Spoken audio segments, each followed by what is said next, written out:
Dua perbedaan remote drone FPV dan remote drone biasa. Ini adalah video kedua dari 25 video ngerti drone FPV. Pertama, remote drone FPV tombolnya banyak dan bisa di custom.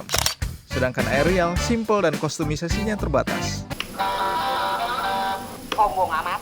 Yang kedua, remote aerial posisi stick atau gimbalnya akan kembali di center point atau di tengah-tengah. Sedangkan FPV, stick kanan kembali ke tengah, sedangkan kiri tidak sama sekali. Ada pertanyaan tentang drone FPV? Tulis di komen ya.